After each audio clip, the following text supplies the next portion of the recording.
세상에서 가장 작은 서점, 지혜의 서재에서 진행하는 책 낭독 프로그램 잠 못 이룬 그대에게 14번째 시간입니다. 한 주 동안 잘 지내셨죠?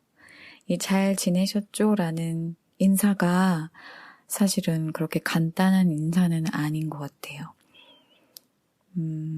아주 무서운 일이지만 오늘과 내일 그 사이에 어떤 일이 일어날지는 아무도 모르는 거잖아요. 그런 경험이 있기도 해요. 물론 제일 가까운 사람은 아니었지만 다시 만날 것처럼 분명히 어제 인사를 했는데 간밤에 안 좋은 소식이 들려왔던 적이 있거든요. 그래서 그때 안녕히 주무셨어요? 안녕?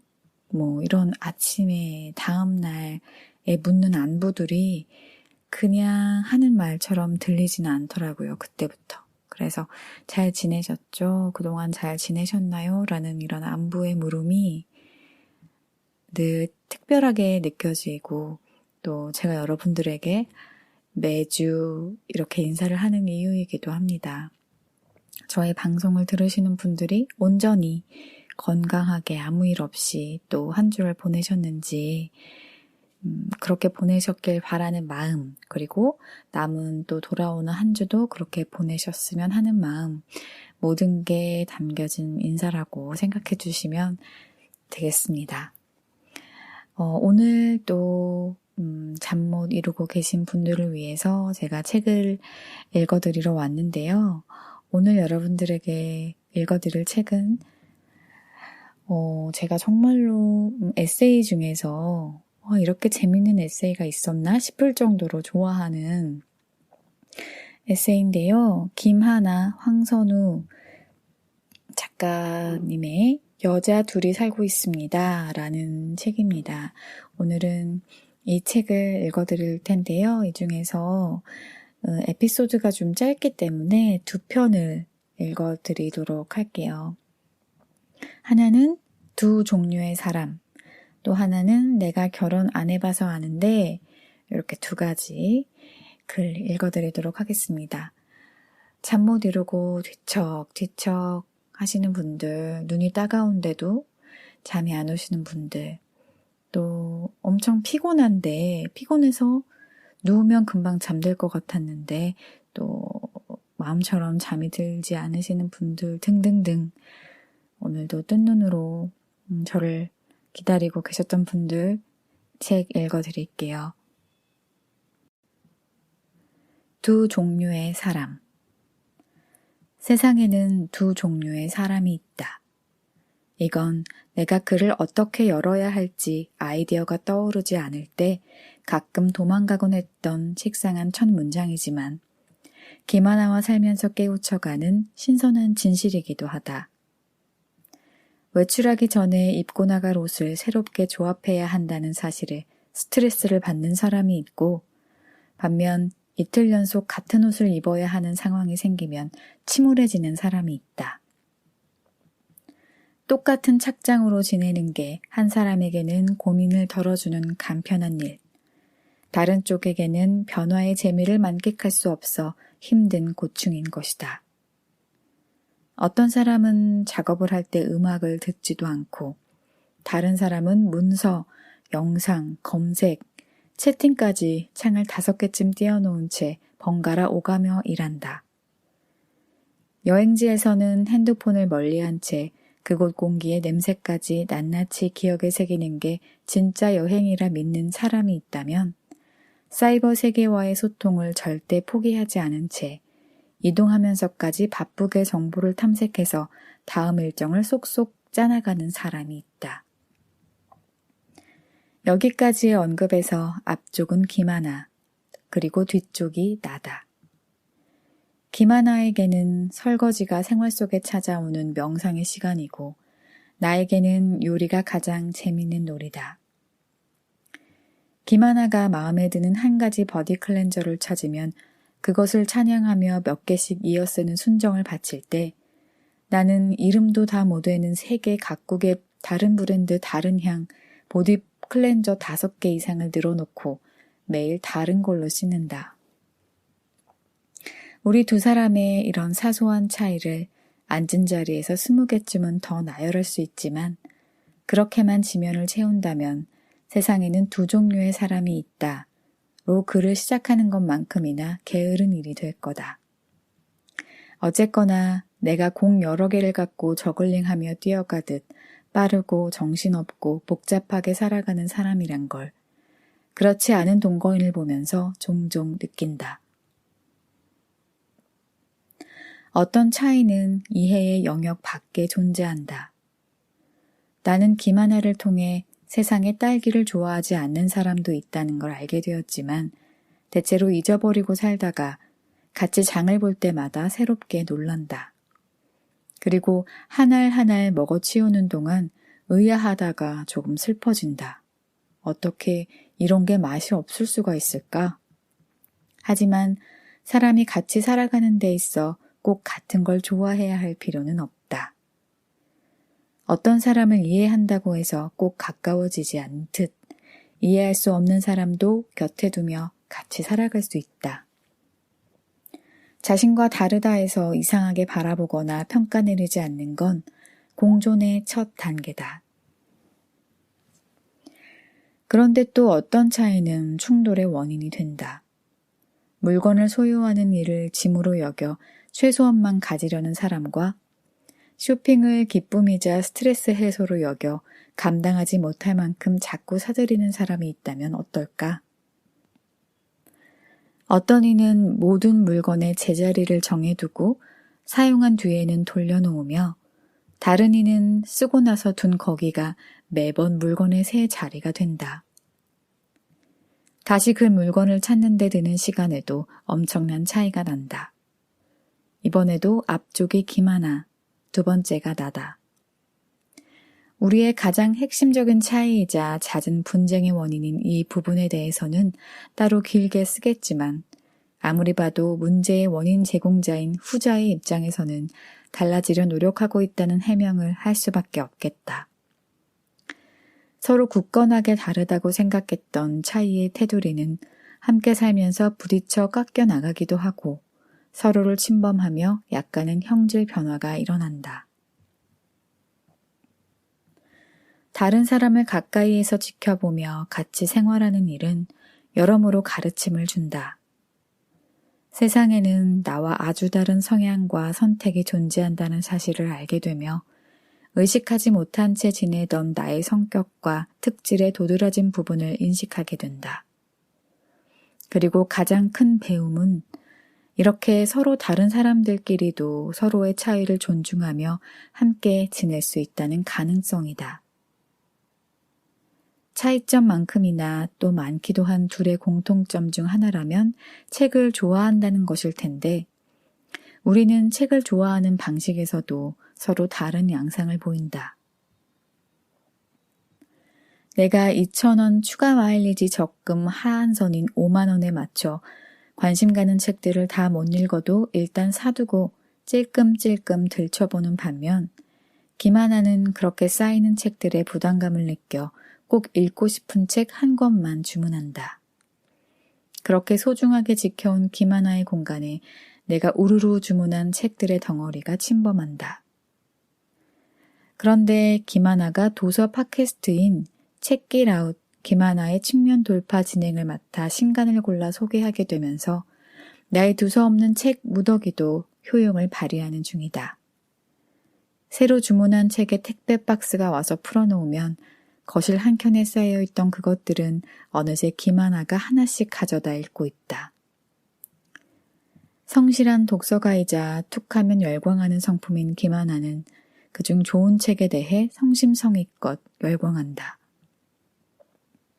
김하나는 새 책들을 쉽게 훑어볼 수 있도록 공급처를 확보했으며 나는 관심 있는 책들을 사두면 먼저 읽고 품평해주는 우수한 전속 북 리뷰어를 갖게 되었다. 이전보다 덜 사게 되진 않지만 대신 더 읽는다. 비슷한 점이 사람을 서로 끌어당긴다면 다른 점은 둘 사이의 빈 곳을 채워준다. 나와 똑같은 사람이 존재한다면 과연 함께 살기 좋은 대상이었을까? 아마 가슴속 깊이 이해하면서 진절머리를 내고 도망쳤을 것 같다. 참 다른 김하나와 함께 살면서 나는 조금은 욕심이 줄고 얼마간 정돈되었고 약간은 느긋해졌다고 믿고 싶다. 이렇게나 다른 나와 같이 살아서 다행이라고 느끼는 순간이 내게 그렇듯이 김하나에게도 때때로 찾아오면 기쁘겠다. 과육이 단단하고 탱글한 육보라든가 달콤하고 새콤한 향이 조화로운 죽향 같은 딸기 종류를 새로 알게 된다거나 치킨을 같이 먹을 때 내가 좋아하는 다리, 김하나가 좋아하는 날개와 목을 서로 양보라는 생각 없이 자연스럽게 나눠 먹는다던가 그런 작은 여백이 채워지는 것처럼. 내가 결혼 안 해봐서 아는데 이 나이가 되도록 결혼을 안 하고 있어서 좋은 점은 세상이 말해주지 않는 비밀을 하나 알게 되었다는 거다. 그게 뭐냐면 결혼을 안 해도 별일 아니라는 사실이다. 내가 결혼 안 해봐서 아는데 정말 큰일 나지 않는다. 결혼을 하지 않았기 때문에 앞으로 생길 수 있을 별일, 큰일을 곰곰이 생각해봐도 앞으로 점점 더 결혼할 확률이 낮아질 것 같다는 정도 외엔 딱히 떠오르지 않는다. 물론 나도 앞날에 대한 고민은 매일 한다. 예를 들면 이런 걱정들이다. 100세 시대라는데 언제까지 회사 생활을 하며 돈을 벌 수 있을까? 앞으로 내 커리어의 어떤 점들을 더 개발하거나 보완해야 할까? 20년 가까이 직장 생활하며 꼬박꼬박 부어온 국민연금은 65세부터나 받을 수 있는데 그 전에 은퇴하면 뭘 먹고 사나? 아니, 국민연금 잔고 자체가 바닥나서 내가 납부한 돈을 떼어먹히는 건 아닐까? 큰 병이 들어서 너무 빨리 죽으면 어떡하지? 잔병 치레를 하며 너무 오래 살면 또 어떻게 하지? 보험을 좀 더 들어놔야 하나? 하나씩 써놓고 보니 점점 더 걱정이 커진다. 하지만 내가 결혼한 상태라고 가정해 봐도 이런 고민들이 사라지거나 딱히 줄어들 것 같진 않다. 결혼한 친구들과 대화해봐도 고민의 성격이 크게 다르기보다 육아나 자녀 교육, 부모님 부양에 대한 몇 가지가 더 보태지는 정도인데다 때로는 이 고민들을 나누고 서로 덜어줘야 할 배우자와의 관계 자체가 더 큰 고민이기도 한 경우까지 본다. 지금은 홀가분한 편이지만 결혼하지 않은 채로 나이를 한 살 한 살 더 먹어가는 일에 대해 나도 언제나 편안했던 건 아니다. 30대 중후반에는 꽤 초조함도 느꼈던 것 같은데 이런 불안은 내 상황이나 내면보다는 주변 사람들에게서 비롯된 편이었다. 통상적인 결혼 정년기를 넘어가는 여자가 스스로 평정심을 유지하며 만족스러운 생활을 하고 있어도 잔잔한 물에다 괜히 돌 던지는 모양새로 주변에서들 툭툭 건드리지 못해 안달이다. 30을 넘기면서 무슨 참견 면허증이라도 딴 것처럼 온갖 사람들이 깜빡이도 안 켜고 끼어들어왔다. 처음 만난 취재원, 잘 모르는 동네 사람, 오랜만에 만난 지인들까지 결혼 여부나 계획에 대해 무슨 날씨나 남북관계 문제라도 되는 양 아무렇지 않게 물어왔다. 아직이라고 답하면 여러 가지 반응이 돌아왔다. 정말로 궁금하다는 듯이 이유를 묻는 탐정파. 무슨 내 결격 사유를 덮어주는 양 앞으로는 좋은 일 있겠지 하며 말꼬리를 흐리는 덕담파. 혹은 멀쩡해 보이는데 너도 별 수 없다는 듯이 깎아내리는 공격파. 언뜻 걱정이나 관심 같아서 속아 넘어가기 쉽지만 이런 말들은 공감도 배려도 없는 행동이다. 그 문제가 진짜 문제라면 당사자가 가장 고민하고 있을 것이며 다른 사람이 툭 건드리듯 지적한다고 당장 해결될 가능성도 없고 무엇보다 남의 일인데 어째서 맡겨놓은 듯이 계획이나 입장 표명을 요구하는 걸까? 결혼하지 않는 여성들은 어리고 만만하다는 이유로 종종 이런 주제넘은 참견의 대상이 된다. 다행인 것은 결혼 정년기에 가장자리로 비켜나면서 달갑잖은 오지랖도 자연스럽게 줄어든다는 점이다. 그러니 몇 년 동안만 단단한 멘탈로 혹은 달관한 무신경으로 버티다 보면 다 지나간다는 게 내 경험담이다. 그리고 내 스스로도 어느 순간부터는 아무렇지 않아진다. 한동안은 남자에게 인기가 없어서 연애를 못해서 내가 결혼을 못한 게 아니라고요. 항변하는 마음이 한구석에 있었다면 더 이상 그런 식으로 답할 필요도 못 느끼게 된다. 인기가 없으면 어때? 결혼하고 싶은 상대가 아니거나 말거나 어쩔 건데? 남자들이 좋아할 만한 여자로 안 보인다는데 전혀 신경 쓰이지 않게 되었다. 남성의 욕망의 대상으로서 존재한다는 게 내 가치를 높여주거나 기분을 낮게 해주지 않으니까. 한 번은 지인들 몇이 모인 모임에서 어떤 유부남의 보석 이론을 듣게 되었다. 세상에 괜찮은 여자가 싱글로 남아있는 경우는 없다는 것이 그의 요지였다. 정말 값진 보석은 사막 한복판에 숨겨져 있어도 세상에 나오는 법이에요. 상인들이 어떻게든 찾아내서 값을 지불하고 손에 넣거든. 여자가 상품이 아니라 자기 의지와 취향을 가진 사람이라는 사실은 그에게 중요하지 않은 모양이었다. 이런 이야기들은 이상하게 면전에서는 반박할 타이밍을 놓치고 집에 돌아와서야 혼자 대꾸할 말들이 떠오르곤 한다. 여자가 거래 대상인 물건인가요? 선택의 주체인 인간인데. 이 이야기에서 그 여자의 생각은 어디에 있죠? 입 밖으로 이런 말을 내뱉지 못한 대신 아마 표정만 조금 일그러졌을 것이다. 그 얘기에 대해 정색하고 반박하지 못했던 게 두고두고 후회가 됐다. 그 어쭙지 않은 보석 이론이 또 언제 어디에서 나뿐만 아니라 다른 어떤 싱글 여성의 멘탈에 불필요한 불쾌감을 유발할지 모르니 말이다. 또 어떤 인터뷰에서는 계산적인 골드미스론을 들었다. 인터뷰이었던 철학자는 요즘 경제력 있는 여성들이 이기적이어서 조건만 따지느라 사랑을 안 하는 거라며 나더러도 눈을 낮추라고 했다. 내가 어떤 사람을 만나 어떤 연애를 해왔는지 알지도 못하면서 말은 참 쉽게도 했다. 결혼 안 한 나를 두고 무슨 결격 사유가 있다는 양 비아냥거리거나 내가 너무 높은 기준을 가지고 있다고 비난하는 사람들은 이 둘 말고도 많았다. 100번 양보해서 그게 사실이라 쳐도 그런 얘기를 사람 앞에다 두고 할 수 있는 무례함이 놀랍고 그렇게 무례한 사람들도 결혼을 했다는 것 또한 놀라운 일이다. 시간이 지나며 자연스럽게 알게 되었다. 내가 불안하고 초조했던 건 결혼을 못해서라기보다 결혼 못한 너에게 문제가 있어. 이대로 결혼 안 하고 지내면 너에게 큰 문제가 생길 거야 라고 불안과 초조를 부추기고 겁을 줬던 사람들 때문이라는 걸.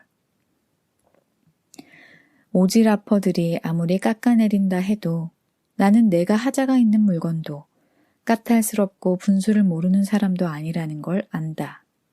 다만 몇 번의 연애가 잘 되지 않은 시간이 있었고 일이 너무 바쁘거나 재미있어서 새로운 사람 만날 시간이 없던 시기가 있었고 결혼을 하고 싶어서 열심히 소개팅을 나갔지만 번번이 상대와 가치관이나 라이프 스타일이 맞지 않았던 때가 있었고 그 모든 시간을 지나와 이제 결혼하지 않은 채로도 잘 살아가고 있음을 나만이 아는 나의 길고 다채로운 역사 속에서 나는 남의 입으로 함부로 요약될 수 없는 사람이며 미안하지만 그들이 바라는 이상으로 행복하다.